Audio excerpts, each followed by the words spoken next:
Le palais Toumaï brille en ce 13 février aux couleurs de la diplomatie. Le Zimbabwe vient s'ajouter à la liste des pays ayant leur représentation diplomatique au Tchad. C'est à Dr Emmanuel Bouloukani Rungunga Ngumbo que le président zimbabwéen Emmerson Mnangagwa a confié cette mission auprès de son homologue général Mamadou Idriss Déby Itno. En sa qualité de premier ambassadeur du Zimbabwe au Tchad, avec résidence à Khartoum, Dr Emmanuel Bouloukani Rungunga Ngumbo a exprimé sa volonté de renforcer les relations entre les deux pays et d'œuvrer pour le rapprochement des Tchadiens et Zimbabwéens. Pour lui, ces rituels diplomatiques consacrent le départ d'une coopération fructueuse entre les deux nations qui vont se découvrir. L'économie, l'agriculture, la défense et la sécurité, a-t-il affirmé, figurent en bonne place dans son agenda. Le Pakistan, quant à lui, a choisi Mayor Beros Regui pour œuvrer au renforcement de ses relations d'amitié et de coopération avec le Tchad.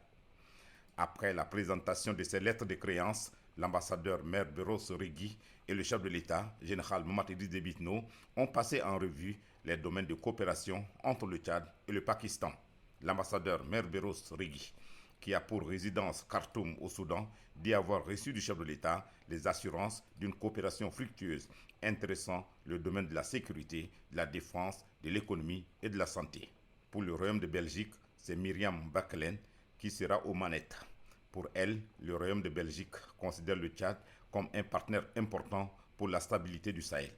Myriam Bekelen, qui réside à Niamey au Niger, a promis jouer toute sa partition pour le renforcement des liens d'amitié et de coopération par l'ouverture d'un consulat à N'Djamena.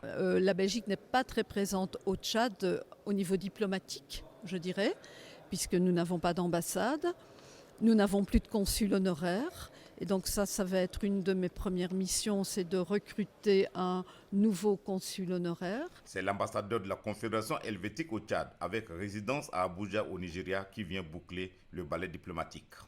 Il s'appelle Nicolas Lang. Ce rituel diplomatique est pour lui l'occasion de se féliciter des liens séculaires qui existent entre le Tchad et la Suisse depuis des lustres, avec à la clé plusieurs projets et réalisations portés par la coopération suisse au Tchad. Cette coopération, a-t-il souligné, va se renforcer en cette deuxième phase de transition. La Suisse est un partenaire de longue date du Tchad. Nous avons reconnu le pays en 1963 et en 1965. On a ouvert notre coopération ici et depuis, nous sommes là, fidèles au Tchad, dont le développement nous tient à cœur, qui est quand même un élément très important pour promouvoir la stabilité dans la région. Et ça dure jusqu'aujourd'hui. Nous sommes aussi un important partenaire dans le contexte de la transition que nous soutenons. Cette intense activité diplomatique à laquelle s'est sacrifié ce lundi le chef de l'État, général Mamadou Idriss Déby Itno, témoigne de la vitalité de la diplomatie tchadienne et ouvre la voie à des relations plus étroites et une coopération fructueuse entre le Tchad et ses différents pays.